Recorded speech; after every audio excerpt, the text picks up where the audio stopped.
va s'intéresser donc à la meilleure performance radio. Des musicales qui performent, on va essayer d'en mettre quelques-unes en avant.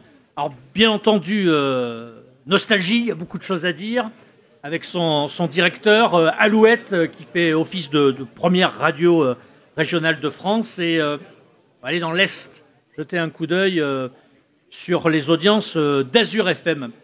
Alors, logiquement, Xavier Lessus, Pasqualini et Victoire de Villiers et Franck Gel doivent être normalement avec nous. Franck, bonjour. Viens vite nous retrouver. Xavier de Nostalgie doit être avec nous, l'ami Xavier, j'imagine, que j'invite à venir nous retrouver. Puis Victoire est là. Installez-vous, Victoire et Franck. C'est toujours avec beaucoup de plaisir que je vous retrouve ici. Alors là, c'est un peu spécifique parce qu'on se rencontre régulièrement dans les régions, lors des radiotours. Xavier, le patron de Nostalgie, va arriver dans quelques instants. On lui donne le bénéfice. Vous savez, chez nous, en Corrèze, on a une expression qui, pour s'excuser quand on est en retard, il y a toujours le quart d'heure corrézien qui entre en ligne de compte. Donc, Xavier bénéficie de ce quart d'heure corrézien. Mais ça ne va pas nous empêcher de débuter ce rapide focus sur les meilleures performances radio. Alors, on en a choisi 3. On verra pourquoi pour Nostalgie dans quelques instants, parce que j'avais vu que Nostalgie, sur certaines études de médiamétrie, en particulier sur les dernières, grattait quand même des points en PDA et arrivait devant Énergie en part d'audience. Donc, est-ce que c'est un changement profond qui est en train de s'impulser? C'est la question que je poserai à Xavier tout à l'heure. Victoire, pourquoi? Parce que Alouette fait-elle toujours d'ailleurs partie de ces radios régionales de catégorie B les plus écoutées en France? Oui, bonjour, Victoire de Villiers, directrice générale d'Alouette. On est pour la 16e année consécutive la première radio régionale de France. Donc oui, je pense qu'on peut le dire, on est encore écouté. On a une audience solide, on va en parler. Ouais.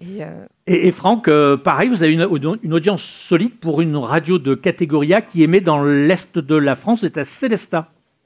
Oui, enfin, on est présent aujourd'hui à peu près, notamment grâce à la FM et au DAB+, à peu près dans toute l'Alsace, mais ça s'est fait au fil du temps et depuis maintenant près d'une dizaine d'années, effectivement, on est toujours au palmarès de la première radio associative d'Alsace, première du Grand Est. On arrive à obtenir d'assez bonnes performances, même. Vous l'expliquez de quelle façon? Je crois que ça a déjà été évoqué tout à l'heure. Ouais. Tout d'abord, il y a l'ultra-proximité qui fait que ça, c'est quelque chose qui performe plutôt pas mal. Après, une radio associative, sa richesse, ouais, c'est le travail de toute une équipe. Dans la salle, il y a mon président, il y a mon trésorier, il y a toute une équipe, on a une trentaine de personnes. La richesse d'une radio associative, c'est que le programme se construit avec les habitants. C'est ce qui fait qu'on est constamment connecté, en lien avec ces personnes, les gens qui sont sur un territoire. Nous, on a fait un choix en termes de programme, si vous m'autorisez à en parler. On va voir quelques slides tout à l'heure, alors. Enfin, quand je dis tout à l'heure, c'est dans quelques secondes. L'idée, c'est effectivement de travailler l'ultra-proximité. Et le principe, c'est que... Mais j'ai une question. Est-ce que c'est le but d'une radio de catégorie A que de faire de l'audience? C'est une question légitime qu'on peut se poser ou pas? Une radio associative, c'est une entreprise de l'économie sociale. C'est une entreprise qui réalise du chiffre d'affaires, ouais, qui, à la fin de l'année, doit adresser un bilan. Ce bilan doit être à minima équilibré. Si, ouais, elle veut continuer à exister et à investir, elle doit être bénéficiaire. Donc, est-ce qu'elle doit faire de l'audience? Elle doit faire de l'audience parce qu'aujourd'hui, les ressources pour une radio associative, et ça, c'est quelque chose pour lequel je me bats depuis des années, notamment en le rappelant, ouais, c'est que il y a une économie des radios associatives. Nous, par exemple, pour Azur FM, on est financé par à peu près toutes les collectivités locales, les services déconcentrés de l'État et par un certain nombre d'associations ou d'entreprises. Et pour être financé, il faut représenter un certain nombre d'auditeurs. Ouais. Et quand on veut convaincre le politique de soutenir une radio associative, il faut qu'on ait un poids d'audience et on représente un certain nombre d'électeurs sur pattes. Alors, ça fait combien d'auditeurs pour Azur FM? Sur le global, on est à un peu moins de 200 000 personnes. Ça dépend des années. On tourne toujours autour à peu près de ces chiffres. Ouais. On a chaque année très souvent des petites progressions dans des personnes qui écoutent plus souvent la radio. On s'aperçoit qu'effectivement, il y a encore un gros socle en Alsace centrale, là où nous sommes vraiment présents en FM, que le développement se fait progressivement au travers du DAB+, se fait aussi par la notoriété de la marque qui se développe grâce à la délinéarisation de la radio. On produit beaucoup de contenu, puisqu'une radio associative, on interroge des gens, on parle de sujets qui préoccupent localement, et on fait beaucoup de podcasts. On commence même à travailler davantage le multimédia. Bon, alors qu'est-ce qu'on voit là? 27 200, c'est le nombre d'auditeurs semaine, ça? Non, ça c'est ceux qui écoutent tous les jours. D'accord. C'est pas mal. C'est pas mal, oui. Ensuite, je vois pas bien. On est à un peu plus de 80 000 qui écoutent plusieurs fois par semaine. Et 193 000, ça correspond à quoi?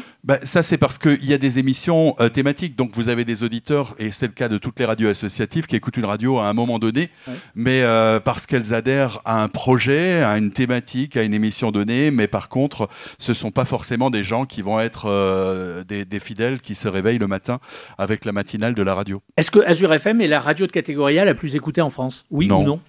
Non, parce qu'aujourd'hui, il y a des radios associatives en France qui sont à Paris, qui ont des bassins de population beaucoup plus importants. En termes de pourcentage, oui, on est numéro 1. Il y avait d'autres slides sur la présentation que vous devez diffuser? Oui, avec celui-ci. Il y a un slide sur les indicateurs département par département, mais ça ne me présente pas forcément un intérêt à ce stade-là. Ça présente plutôt un intérêt pour nos partenaires locaux. D'accord. C'est intéressant de le savoir. Après, je crois que oui, il faut justifier un petit peu cette évolution. Et cette évolution, nous, on l'a détectée précisément en 2011. Parce qu'en 2011, vous voyez là, quand on identifie cette carte, il y a un trait en plein milieu. Ce trait, c'est le Bas-Rhin et le Haut-Rhin. Alors dans l'esprit de tout le monde, c'est l'Alsace, mais en parallèle de cela, localement, il y a le Bas-Rhin, il y a le Haut-Rhin, il y a deux cultures, deux manières de s'exprimer. Les petits gâteaux de Noël, c'est le bredel dans le nord de l'Alsace et le bredela dans le sud. Et il faut savoir faire de la radio pour l'un et pour l'autre. Et c'est à partir du moment où on a créé des studios sur un endroit, des studios sur un autre, et où on a complètement produit des programmes et des contenus éditoriaux différents, qu'il y a eu un décollage de l'audience. Pour une ville comme Colmar, on a toujours été plutôt à la ramasse. Et depuis maintenant une dizaine d'années, on est véritablement une locomotive devant la plupart des acteurs de catégorie B. Bon, j'imagine que vous avez un objectif d'audience pour cette nouvelle saison, ou pas, peut-être? Vous savez, les indicateurs d'audience, on entretient une très bonne relation avec Médiamétrie, mais les indicateurs d'audience pour la radio, ça représente un petit peu le guide rouge pour les restaurateurs, et c'est toujours avec beaucoup d'appréhension qu'on attend les résultats. C'est bien comme analogie. Bon, merci Franck.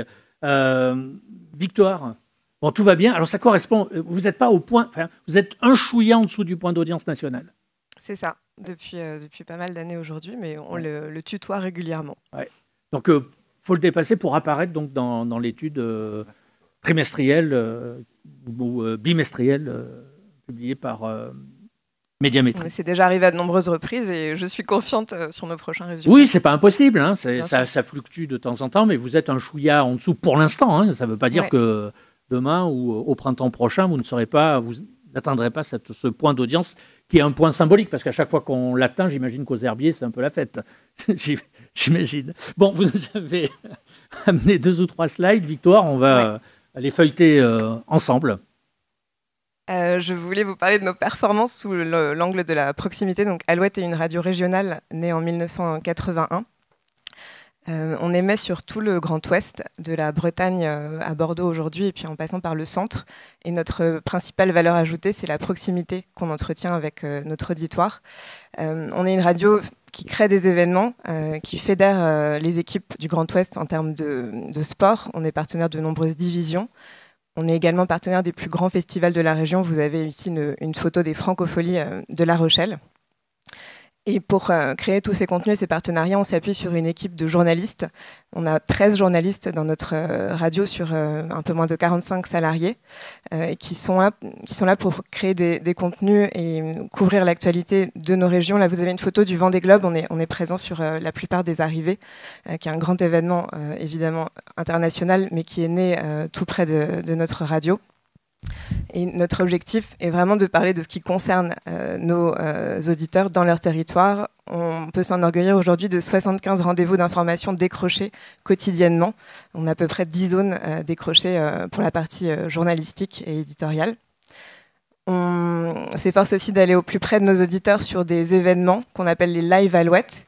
Vous avez une photo ici de M au château d'Artigny en Touraine. Et il y a quelques semaines, on a fait un autre événement à Vénier. C'est une toute petite commune de 3500 habitants en périphérie également de Tours. Il y avait 1500 auditeurs invités, donc quasiment plus d'un tiers de la population de la ville. Donc quand on arrive dans une ville comme ça et qu'on leur amène on avait des chanteurs vraiment du coup de renommée nationale. Ça doit être l'événement annuel là-bas. C'est vraiment, je pense que c'est plus que l'événement annuel. On a évidemment toute la commune qui est ravie. Et je pense que c'est aussi une façon efficace de faire du bruit dans nos régions et de montrer qu'on se préoccupe d'abord de nos auditeurs. Ouais, vous marquez votre territoire, si je peux me permettre cette expression, bien entendu. Et puis on s'engage aussi sur les sujets qui préoccupent nos concitoyens, en particulier la RSE. On est très engagé sur la formation des jeunes publics. On accueille des stagiaires tout au long de l'année, que ce soit des stagiaires de 3e en découverte, de seconde, mais aussi un petit peu plus loin dans les études. Sur 45 salariés, on a à peu près 5 ou 6 stagiaires tout au long de l'année ou alternants. On fait des visites de notre entreprise, à peu près une 30aine par an, et puis des ateliers radio dans les collèges et les lycées qui sont autour de notre station, afin de faire connaître notre média, et puis surtout de pouvoir aussi parler du métier de journaliste et du fait qu'aujourd'hui, si notre média est crédible, c'est important aussi que les jeunes puissent se former à ces métiers-là, à l'heure des fake news et de tout ce qu'on peut entendre sur les réseaux sociaux. Le média radio, c'est le média de la fiabilité, c'est ce qu'on reconnaissent nos auditeurs. Et Alouette c'est très engagé là-dessus. Bien sûr, également, on s'engage sur les sujets d'éco-responsabilité. On a une chronique consacrée à l'écologie qui s'appelle Le Geste en Plus et qui met en avant les initiatives de nos régions sur le plan de l'écologie. Donc tous ces sujets qui sont dans l'air du temps et qui font les préoccupations de nos auditeurs, ce sont des sujets que vous retrouvez sur notre antenne et sur nos réseaux sociaux. Bien. Il n'y avait qu'un slide, chère Victoire, me semble-t-il. Il y en a d'autres après, mais sur d'autres aspects de notre performance. D'accord, on peut les slider si... Comme vous voulez. Allez, on va aller un petit peu plus vite. Je vais aller très rapidement sur l'environnement audio-digital, puisque la radio, aujourd'hui, c'est aussi sur les réseaux sociaux, sur Internet et sur les podcasts. Et je voulais mettre en avant 3 façons pour nous d'investir ce nouvel environnement. D'abord, les podcasts natifs, aujourd'hui au nombre de 4 pour Alouette, avec une équipe dédiée de 3 personnes. Des web radios. Des web radios. Et puis une communauté d'auditeurs qui nous suit sur les réseaux sociaux. Plus de 180 000 abonnés aujourd'hui sur toutes les plateformes. Et là encore, une équipe dédiée qu'on a recrutée il y a 6 ans et qui s'est étoffée aujourd'hui jusqu'à 4 personnes qui font de la modération et qui créent du contenu sur nos plateformes. Ok, slide numéro 3.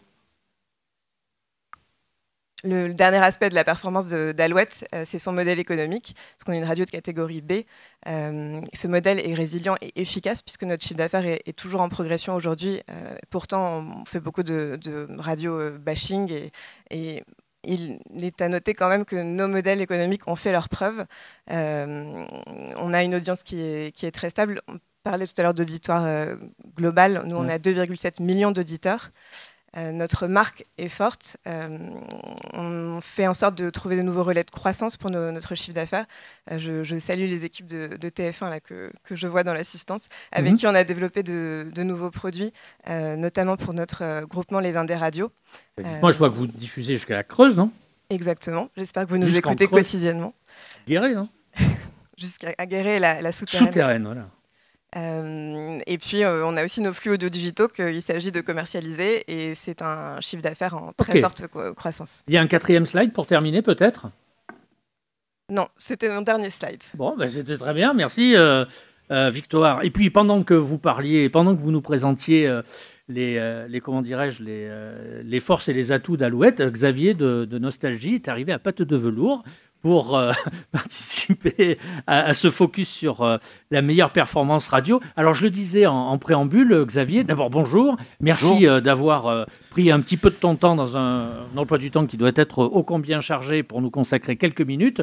Je le disais, depuis plusieurs mois maintenant, Nostalgie, en France, ne cesse d'augmenter son audience. Alors, c'est très léger, mais durable.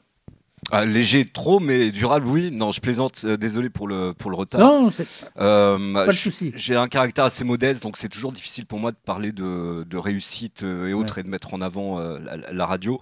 Ce que j'ai pu dire moi dans les interviews qu'on a pu donner dans la presse ou autre, c'est qu'on sentait depuis 4 ou 5 ans en fait qu'il se passait quelque chose pour Nostalgie. On avait à la fois le cœur de cible, alors j'aime pas trop le mot cible, mais en tout cas les auditeurs traditionnels de Nostalgie qui sont les quinquas qui augmentaient de plus en plus. Et en fait, de fil en aiguille, de sondage en sondage, on s'est aperçu que la radio devenait assez intergénérationnelle. On s'est même posé la question à un moment donné avec les chiffres qu'on pouvait voir. Est-ce que certains jeunes qui n'écoutaient plus la radio revenaient écouter la radio, et notamment Nostalgie, pour l'aspect intergénérationnel, familial, etc. du programme qu'on pouvait proposer. Est-ce que le programme musical est ce qu'on pourrait appeler un programme rassurant qui finalement renvoie à une certaine insouciance, peut-être liée à la jeunesse, ça d'ailleurs, j'en sais rien, ça doit pouvoir s'expliquer en psycho, mais est-ce qu'il n'y a pas cette réaction un peu freudienne qui consiste à se réfugier dans une époque plus insouciante. Voilà. Il y a des choses qui expliquent le succès de Nostalgie. Alors, les programmes qui apparemment ont l'air de plaire, il y a aussi l'aspect sociologique, c'est-à-dire les gens veulent être rassurés parce qu'on est dans un climat anxiogène, etc. Donc on sent qu'on se réfugie entre amis, en famille. Donc Nostalgie représente un petit peu cette valeur sûre. Mais Nostalgie, c'est pas qu'un programme musical, parce qu'on pourrait dire, bon, ils surfent sur les années 80, c'est génial, un jour ça va s'arrêter, etc. Mais en fait, ce qu'on essaie d'insuffler à Nostalgie, c'est beaucoup d'humanité. Alors moi, je suis un patron de radio. Je crois que Philippe et Sandy, les animateurs du morning, sont là. Ils sont là, oui. Je suis très... comment vous dire ? Je dis aux animateurs et à l'équipe, transpirez votre personnalité et apportez de l'humanité, de l'humain aux auditeurs. C'est-à-dire que le but, c'est de se différencier des plateformes de streaming. C'est évidemment de s'éloigner, de ne pas s'approcher de l'intelligence artificielle. C'est-à-dire que la seule différence que peut apporter la radio, c'est l'humain, en fait. Donc, je dis à mes équipes, parlez aux auditeurs. La proximité, c'est effectivement une question de fréquence ou de local au sein des régions, etc. Mais une radio nationale peut avoir de la proximité aussi, de par le discours, l'humanité qu'on peut dégager à l'antenne. Et tout ça sur un marché, en ce qui concerne le format musical, qui n'est pas facile aujourd'hui. On sent bien que le marché est ultra tendu en ce qui concerne l'audience pour le secteur des musicales. Et bon an, mal an, on voit à chaque fois que Nostalgie va grappiller un dixième ici, un dixième là-bas, tant et si bien que en part d'audience, vous êtes désormais devant Énergie, qui est quand même le bateau amiral de... Non, on est revenu à égalité. D'accord. Voilà. Mais effectivement, on était troisième radio de France en PDA en septembre-octobre. Victoire a dit quelque chose qui m'a interpellé, c'est le radio bashing en fait. C'est-à-dire que vous savez, c'est un phénomène très français.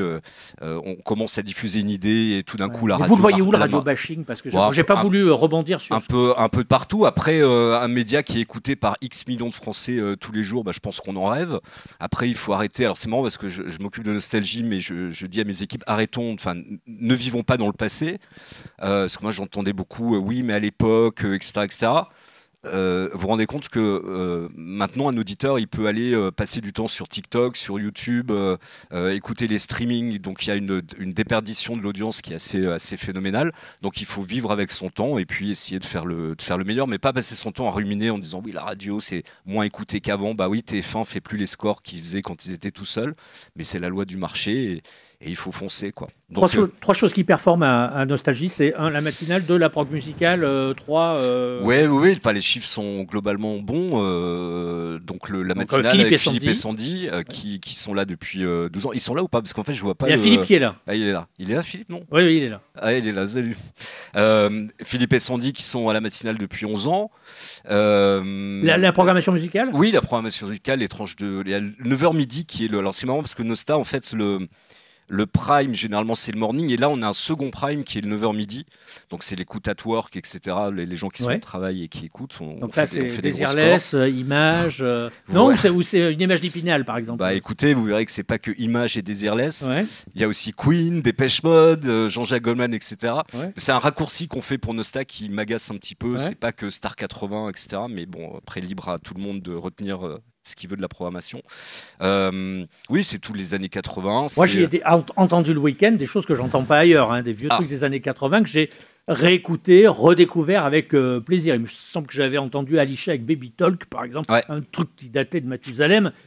Qui est bien. Bon, oui, voilà. Bon, c'est un peu vieilli, Xavier. Hein. C'est un peu vieilli. On l'enlèvera de la prog. C'est un peu l'intimite, mais quand même, tu redécouvres ça. Faites votre liste et puis on enlèvera ou on mettra. Mais non, mais c'est pas ça. Mais je pense, honnêtement, et je vais vous dire, vous le savez, il y a autant d'avis en ce qui concerne une programmation musicale qu'il y a d'auditeurs. C'est comme un soir de match de foot. Tu as autant de sélectionneurs dans les tribunes que de... Voilà. C'est compliqué en fait parce que on demanderait la prog idéale à chacune des personnes dans la salle, on aurait des progs différentes. Juste une anecdote, en fait, quand on a basculé années 80, moi j'ai commencé la radio sur une radio locale, donc je suis très attaché au local et voilà, je suis ravi d'avoir mes deux collègues à côté parce que c'est aussi la vraie radio et c'est une radio importante. Nous, par exemple, quand on regarde les sondages, etc., on va pas dire alors RFM qu'est-ce qu'ils font, RTL2, France, enfin ici, maintenant, c'est ici. Mais on écoute les radios régionales, on regarde les sondages, etc. La performance d'Alouette est notable. Enfin, je veux dire, c'est des scores qui sont énormes, etc. Et l'anecdote, c'est que moi, j'ai commencé dans les années 80. Et quand on a basculé totalement 80, je me suis dit, chouette, il y a plein de titres que moi, je passais en radio, qu'on va pouvoir mettre en playlist, etc. Et en fait... pour qu'un titre qui a même marché à l'époque reste un gold et soit encore diffusé là, on a écrémé les 3/4 des titres qui marchaient dans les années 80. Bon. C'est-à-dire pour retenir que la crème. Je suis long en fait. Je parle non, c'est intéressant, c'est intéressant. On peut être long quand on est intéressant, il n'y a pas de souci. On va maintenant vous récompenser. Donc, roulement de tambour. Je crois qu'il y a une petite musique, mais alors pas forte, la musique, parce que... Et on va donc récompenser certaines performances. De vous dire qu'ici, bien entendu, c'est un peu comme l'école de flag. Oui, tout le monde a gagné. On va... Ah oui, mais c'est pas mon métier. C'est pas mon métier. Alors, on va remettre un prix...